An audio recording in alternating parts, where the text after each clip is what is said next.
नमस्कार, CSK news में आपका स्वागत है। तो दोस्तों, आज हो गया 21 नवंबर, जो फटाफट ब्रेकिंग न्यूज निकल के आ रही है। जम्मू कश्मीर कुलगाम में सेना का सुरक्षा बलों का ताबड़तोड़ एनकाउंटर, मार गिराए गए हैं 2 आतंकवादी, ऑपरेशन अभी भी जारी। दूसरी बड़ी अपडेट, शहीद सम्मान समारोह। रक्षा मंत्री राजनाथ सिंह ने पड़ोसी मुल्क चीन और पाकिस्तान को दी चेतावनी, बोले सीमा लांघी तो सर्जिकल एयर स्ट्राइक से नहीं चूकने वाले हैं। जी हाँ, तीसरी बड़ी अपडेट में आपको बताएंगे आज INS, जी हाँ, विक्रांत विशाखापत्तनम शामिल होने जा रहा है। भारत के बेड़े में वायुसेना की नौसेना को मिलने जा रहा है, जानेंगे इसकी ताकत को। इस बीच चौथी बड़ी अपडेट निकल के आ रही है, बड़ी खबर निकल के आ रही है। 3 मिनटों में तीसरा विश्व युद्ध जीत सकता है रशिया, अंतरिक्ष पर हासिल की बड़ी फतह, इसके बारे में आपको बताएंगे। और इस बीच अमेरिका की पहली महिला राष्ट्रपति बन कमला हैरिस ने रचा इतिहास, 1 घंटे 25 मिनट तक संभाला पदभार। तो दोस्तों, एक एक करके बताएंगे। क्वाड की होने वाली है फिर से बैठक, चाइना को लगी मिर्ची, तो ये भी बताएंगे। और UAE यानी सऊदी में UAE में चुपके से मिलिट्री पोस्ट बना रहा था चाइना, अमेरिका ने रुकवाया, कहा बंद करो चाइना, ये लगातार इस तरीके की हरकत कर रहा है। तो दोस्तों, एक करके खबरें आपको विस्तार से बताएंगे। लेकिन उससे पहले एक छोटा सा निवेदन, क्योंकि सिद्धू पहुंच चुका पाकिस्तान, इमरान को बता दिया भाई। यानी एक तरफ सैनिकों पे हमला करने वाला कसाई सिद्धू के लिए बना भाई, तो सब कुछ खबरें जानेंगे। इधर बीजेपी ने बोला है बड़ा हमला, तो पूरा कनेक्शन हम आपको बताएंगे। लेकिन पल पल के अपडेट के लिए चैनल को सब्सक्राइब करें और इस वीडियो को दिल से लाइक करके इंडियन आर्मी के लिए जय हिंद लिखना मत भूलेगा। दोस्तों, दरअसल पहली बड़ी अपडेट निकल के आ रही है। कुलगाम में सुरक्षा बलों ने एनकाउंटर में मार गिराया एक आतंकी, ऑपरेशन लगातार जारी। जम्मू कश्मीर में सैनिकों का ताबड़तोड़ एक्शन, आतंकवादी लगातार खलास हो रहे हैं। दोस्तों, जम्मू कश्मीर के कुलगाम में आसुमजी इलाके में जारी एनकाउंटर में सुरक्षा बलों ने आतंकवादियों को ढेर कर दिया है।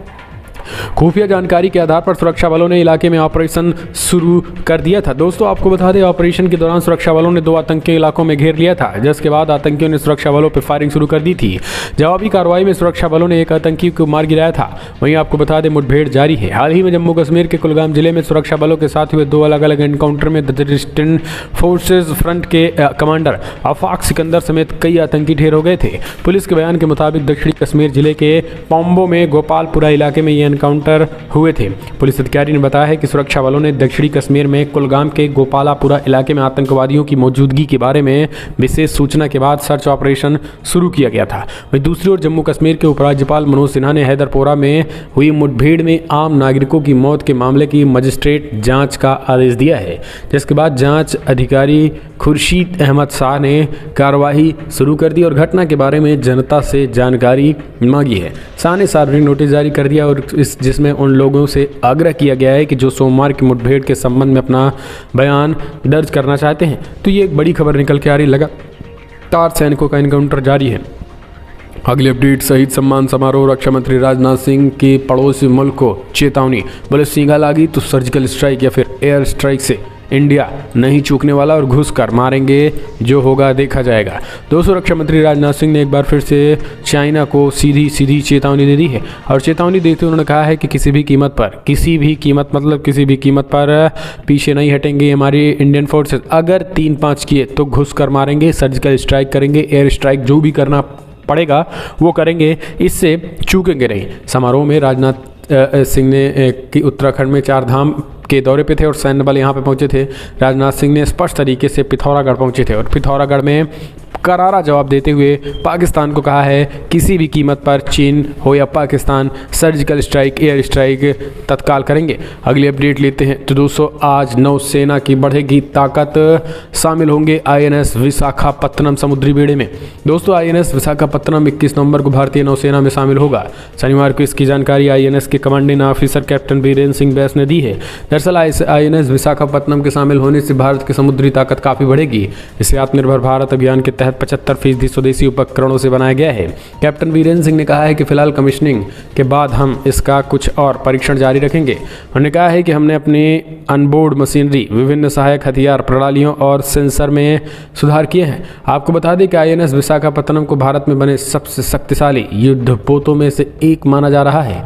INS विशाखापत्तनम का नौसेना डिजाइन निदेशालय ने डिजाइन किया था, जबकि इसे मझगांव डॉकयार्ड लिमिटेड ने इसे बनाया था और ये नौसेना के प्रोजेक्ट P-15V का भी हिस्सा है। हवाई हमले के बचने के लिए INS विशाखापत्तनम 32 बराक 8 मिसाइल से लैस है। हम चलते हैं अगले अपडेट। अमेरिका से तालिबान को झटका, अफगानिस्तान की जब्त संपत्ति जारी करने से किया इनकार, बताया क्या करने का मिलेगा पैसा। दोस्तों आपको बता दें, अमेरिका ने अफगानिस्तान को करारा झटका दिया है। अफगानिस्तान में नकदी का जो है वो संकट पैदा हो गया है। इसी बीच देश को चलाना मुश्किल हो रहा है।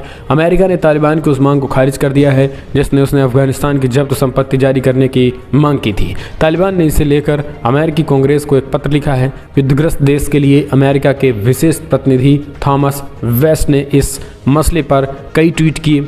उन्हें चेतावनी देते हुए कहा है कि अगर अमेरिका अफगान संपत्ति में से $9 बिलियन से अधिक को जारी नहीं करता तो मानवीय संकट खड़ा हो सकता है। उन्होंने इस बात पर भी जोर दिया कि अमेरिका ने तालिबान को कई वर्षों से स्पष्ट किया हुआ है, अगर वो इस बातचीत के बजाय बलपूर्वक देश पर कब्जा करता है तो अंतर्राष्ट्रीय समुदाय से मिलने वाली गैर मानवीय मदद भी रुक जाएगी। एक अन्य ट्वीट में थॉमस वेस्ट ने कहा है कि अमेरिका तालिबान शासन के साथ स्पष्ट कूटनीति जारी रखेगा। अगली अपडेट लेते हैं एक और बड़ी खबर। 38 मिनटों में तीसरा विश्व युद्ध जीत सकता है रशिया, अंतरिक्ष पे हासिल की बड़ी सफलता। रूस ने अंतरिक्ष में एक एंटी सैटेलाइट मिसाइल का परीक्षण किया है। इसके लिए उन्होंने अपनी ही सैटेलाइट को मार गिराया है। घटना के वक्त अंतर्राष्ट्रीय अंतरिक्ष स्टेशन पर मौजूद अंतरिक्ष यान काफ़ी डर गए थे। इन लोगों की तरफ से 17,500 मील घंटे की रफ्तार से मलबे के ढेर आ रहा था, जिसके बाद से उन्हें अपनी जान बचाने के लिए कैप्सूल में जाना पड़ा और हर हरकत के लिए रूस की दुनिया भर में आलोचना की गई। अमेरिका के टेक्सास में मौजूद मिशन कंट्रोल ने अंतरिक्ष यात्रियों को कुछ आदेश जारी कर दिया। उनसे कहा गया है कि वो अपने स्पेस सूट पहने रखें और कैप्सूल में चले जाएं। तो मिशन कंट्रोलर के तहत ही नासा के फ्लाइट इंजीनियर मार्ग मध्य में कहा गया है। दोस्तों आपको बता दें कि मिनटों में तीसरा युद्ध कहीं एक तरीके से अगर बात करें हम तो रसिया इस तरीके की सैटेलाइट डेवलप कर लिया है कि जो कि सैटेलाइट किलर सैटेलाइट है और वो तत्काल पूरी की पूरी विश्व युद्ध को रसिया की तरफ मोड़ सकता है। हम चलते हैं अगले अपडेट। एक और बड़ी खबर, अमेरिका की पहली महिला राष्ट्रपति बन कमला हैरिस ने रचा इतिहास। 1 घंटे 25 मिनट तक संभाला पदभार। अमेरिका के उपराष्ट्रपति कमला हैरिस 1 घंटे 25 मिनट तक देश की राष्ट्रपति बनी रही। राष्ट्रपति जो बाइडेन नियमित क्लोनोस्कोपी जांच कराने के लिए water read national military medical centre गए थे और उन्हें कुछ समय के लिए सत्ता उपराष्ट्रपति कमला हैरिस को सौंप दी थी। हालांकि अब एक बार फिर से अपना पद संभालेंगे। उनके डॉक्टर का कहना है कि राष्ट्रपति स्वस्थ हैं और उनके कर्तव्यों का निर्वहन करने के लिए पूरी तरीके से फिट भी हैं। हालांकि बढ़ती उम्र के लिए कुछ लक्षण उनमें जरूर नजर आ रहे हैं। अमेरिकी इतिहास के सबसे उम्रदराज राष्ट्रपति बाइडेन एनेस्थीसिया के प्रभाव में है और तब हैरिस ने 1 घंटे 25 मिनट के लिए कार्यवाहक राष्ट्रपति बनी थी। हम चलते हैं अगले अपडेट। क्वाड की अगली बैठक में चीन की दुबती रफ्त पर होगी चर्चा। भारत भी है सदस्य। जी एक बार फिर से होने वाले क्वाड की मीटिंग। व्हाइट हाउस के हिंद प्रशांत क्षेत्र के कोऑर्डिनेटर कार्ट कैपेबल ने जानकारी दी है कि क्वाड ग्रुप की अगली बैठक 2022 में होगी और इसकी मेजबानी जापान करेगा और यह क्वाड ग्रुप की दूसरी बैठक होगी जिनमें भारत, अमेरिका, जापान और ऑस्ट्रेलिया के टॉप लीडर्स आमने सामने बैठेंगे। हिंद प्रशांत और उनके बाहर चीन की बढ़ती आक्रामकता के खिलाफ ये 4 देशों का गुट है। हालांकि आधिकारिक तौर पर ऐसा नहीं है, लेकिन डिफेंस और जियो पॉलिटिकल एक्सपर्ट और एनालिसिस्ट यही मानते हैं। कैपेबल ने जापान में आयोजित होने वाले क्वाड ग्रुप की बैठक में बहुत विस्तार से नहीं बताया है, लेकिन जापानी मीडिया रिपोर्ट्स की माने तो ये बैठक 2022 के वसंत की शुरुआत में ही आयोजित की जाएगी। हम चलते हैं अगले अपडेट लेते हैं। दोस्तों ईरान को अमेरिका ने फिर से दी खुली चेतावनी। अमेरिकी रक्षा मंत्री का बड़ा बयान, ईरान को परमाणु हथियार हासिल करने से रोकेगा अमेरिका, नहीं माना तो दूसरे तरीके से अपनाएंगे। अमेरिका के रक्षा मंत्री लॉयड ऑस्टिन ने सोमवार को कहा है कि वह ईरान को परमाणु हथियार हासिल करने और पश्चिमी एशिया में आत्मघाती ड्रोन और इसके खतरनाक इस्तेमाल से निपटेंगे। उन्होंने ये बातें विश्व शक्तियों के साथ हुए ईरान के अधर में लटके परमाणु समझौते को लेकर बातचीत ठप रहने के बीच कही है। दरअसल वार्षिक मनामा संवाद में रक्षा मंत्री इन बातों को संभवतः अमेरिका के खाड़ी के अरब सहयोगियों को आश्वस्त करने के उद्देश्य से जुड़ा माना जा रहा है, जहां बाइडेन प्रशासन परमाणु समझौते को पुनर्जीवित करने की कोशिश कर रहे हैं, जिसने आर्थिक प्रतिबंधों को हटाने के बदले ईरान की यूरेनियम के संवर्धक गतिविधि को सीमित कर दिया था।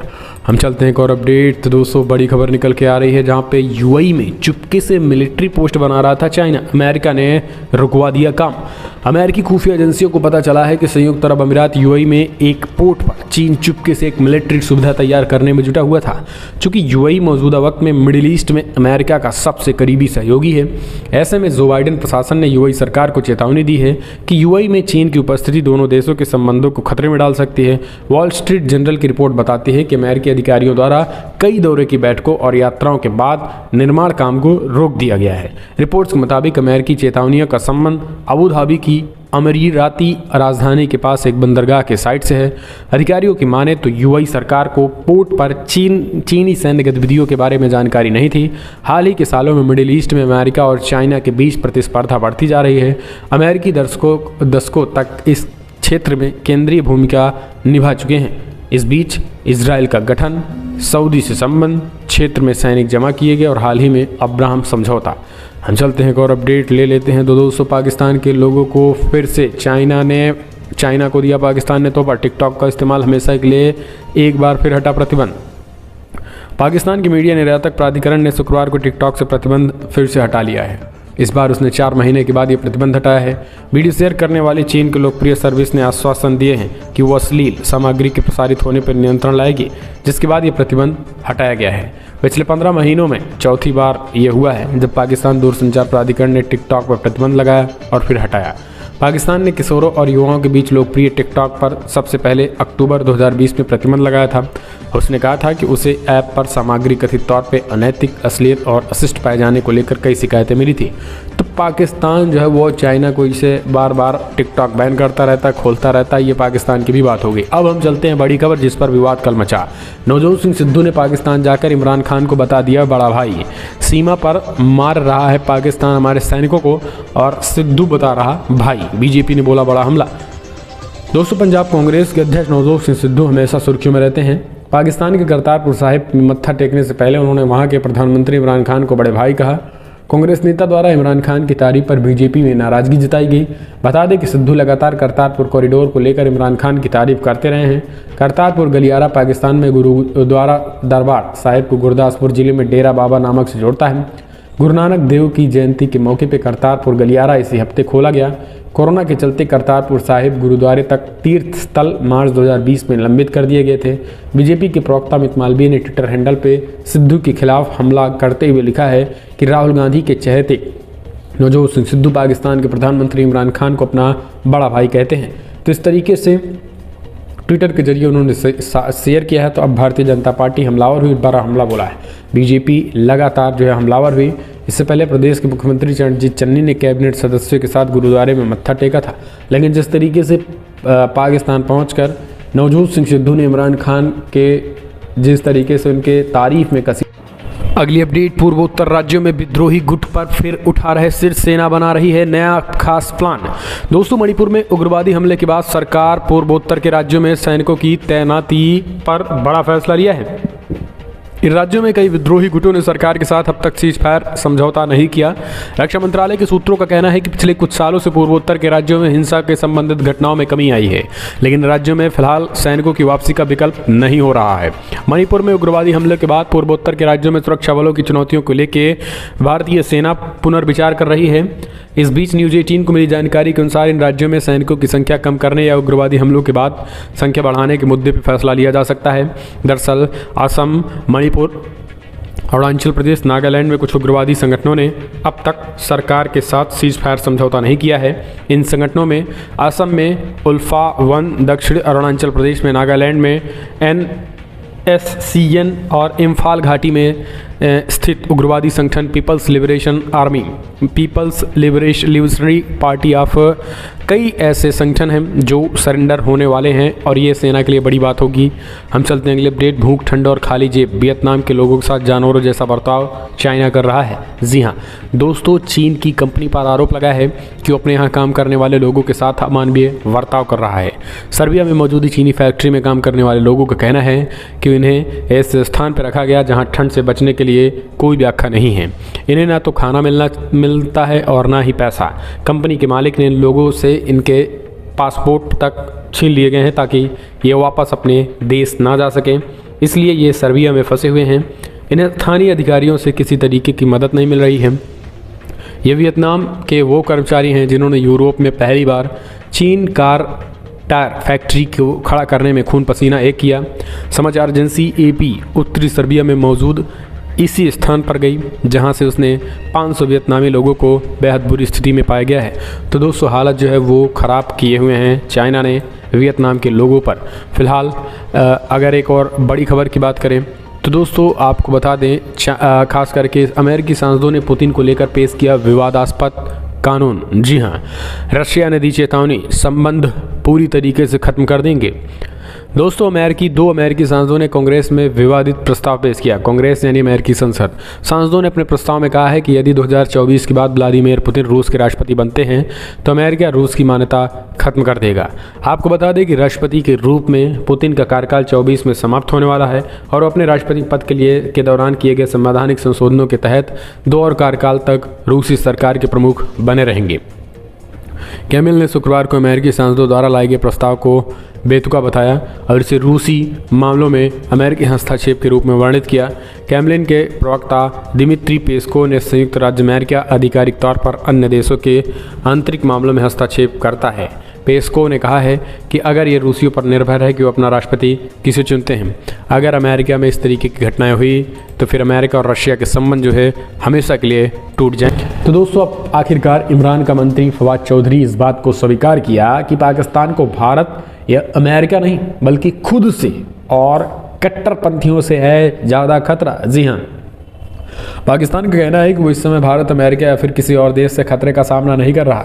सूचना मंत्री फवाद चौधरी का कहना है कि पाकिस्तान को देश के भीतर ही धार्मिक उग्रवाद से खतरा है। उन्होंने ये बात इस्लामाबाद में आतंकवाद के मसले पर हुई कॉन्फ्रेंस के दौरान कही हुई है। चौधरी ने कहा है कि उग्रवादी ताकतें देश को तोड़ने की कोशिश कर रही हैं। उन्होंने कहा है कि हमें भारत से कोई संभावित खतरा नहीं है।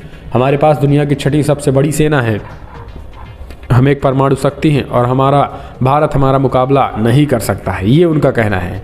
उनका कहना है कि कट्टरपंथ हमारा सबसे बड़ा ताकत है, यानी जो इस्लामिक टेररिज्म बढ़ रहा है वही उनके लिए सबसे बड़ा खतरा है। ये बड़ी खबर निकल के आ रहा है। अब आप उनको क्या कहेंगे कमेंट के माध्यम से अपने आप सुझाव दें। हम चलते हैं अगले अपडेट। मुख्तार अंसारी पर बड़ी कार्रवाई, लखनऊ स्थित करोड़ों की ज़मीन पर कुर्क करने के आदेश। जी हाँ दोस्तों, आपको बता दें एक बार फिर से मुख्तार अंसारी एंड कंपनी पर बड़ी कार्रवाई हो रही है। दरअसल अनुराग आर्य जो कि आजमगढ़ जिले के पुलिस अधीक्षक अनुराग आर्य ने माफिया मुख्तार अंसारी की एक बड़ी कार्रवाई की। माफिया मुख्तार की अवैध कमाई से पुलिस में अर्जित 1,44,84,000 रुपये की ज़मीन को कुर्क करने के लिए जिलाधिकारी आजमगढ़ को पत्र लिखा गया। ये कार्रवाई आजमगढ़ जिले में दर्ज गैंगस्टर के तहत माफिया मुख्तार की संपत्तियों को चिन्हित कर दिया गया। बहुत जल्द आजमगढ़ पुलिस जो है वो लखनऊ जाकर माफिया के इस ज़मीन को जब्त करेगी। करोड़ों की संपत्ति को माफिया मुख्तार ने सर्किल रेट छिपाकर एक व्यापारी से मात्र 5 लाख में बैनामा करा लिया। तो ये बड़ी खबर निकल के आ रही है, यानी अब जो है 1.5 करोड़ की संपत्ति और करोड़ों की संपत्तियों पर लगातार शिकंजा किया जा रहा है। हम चलते हैं एक और अपडेट लेते हैं।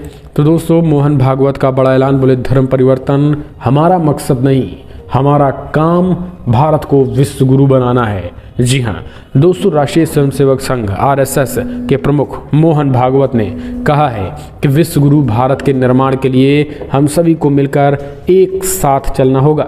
हम सभी को अपने पूर्वजों के उपदेश को याद रखना होगा, हमारे पूर्वजों के पुण्य का स्मरण करा देने वाले इस क्षेत्र में संकल्प लेना और विश्व शांति को सुख देने वाला विश्व गुरु भारत गढ़ने के लिए हमने सुर में सुर मिलाकर एक ताल में कदम से कदम मिलाकर सौहार्द और समन्वय के साथ आगे बढ़े हैं। मोहन भागवत ने शुक्रवार को मुंगेली जिले के मदक द्वीप में घोष शिविर के समापन समारोह में कहा है, सत्यमेव जयते, नानकृत सत्य की जीत होती है, असत्य की नहीं। झूठ कितनी भी कोशिश कर लें लेकिन झूठ कभी विजय नहीं होता है। उन्होंने कहा है कि हमें किसी के धर्म को बदलने की ज़रूरत नहीं है, हमें किसी के संप्रदाय को बदलने की ज़रूरत नहीं है, हमें उनकी सोच को और उनके कर्मों को बदलने की ज़रूरत है और हमें तब जाकर भारत विश्व गुरु बन पाएगा। हम चलते हैं अगले अपडेट लेते हैं। दोस्तों प्रधानमंत्री मोदी DGP कॉन्फ्रेंस में शामिल हुए और मुख्यालय में लंच। लखनऊ में है प्रधानमंत्री नरेंद्र मोदी। दोस्तों प्रधानमंत्री नरेंद्र मोदी लखनऊ में हैं और यहाँ पे प्रधानमंत्री नरेंद्र मोदी DGP कार्यालय को एक तरीके से DGP कार्यालय में है और प्रधानमंत्री नरेंद्र मोदी वहीं पे डिनर भी किया है। हालांकि आज फाइनल प्रोग्राम होगा। दरअसल प्रधानमंत्री मोदी जो है वो एक तरीके से समापन समारोह है इसका उसके बाद दिल्ली जाएंगे। डीजीपी कॉन्फ्रेंस में शामिल प्रधानमंत्री मोदी शुक्रवार को ही यूपी लखनऊ पहुंचे हुए हैं।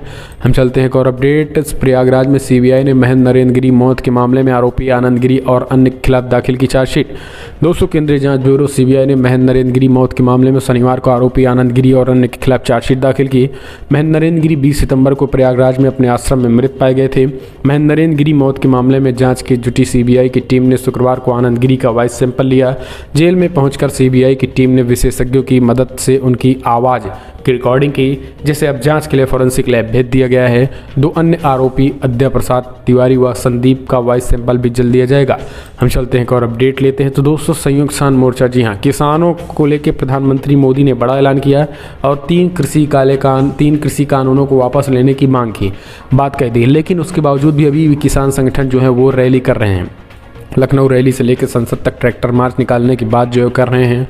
उनका कहना है कि जैसा कार्यक्रम है वैसा होगा। राकेश टिकैत अभी भी किसानों के को लेकर भड़काने में जुटा है और वो प्रदर्शन की तैयारी कर रहा है। तो यानी अब आप समझ सकते हैं किस तरीके से जो है वो भड़काने का काम लगातार जो है वो कर रहा है राकेश टिकैत। तो अब आप इन्हें आंदोलन जी भी नहीं तो आखिर क्या कहेंगे। फिलहाल बड़ी खबर में इतना ही, लेकिन अगर आपको वीडियो पसंद आए तो लाइक करें, शेयर करें, कमेंट के माध्यम से अपने सुझाव देना।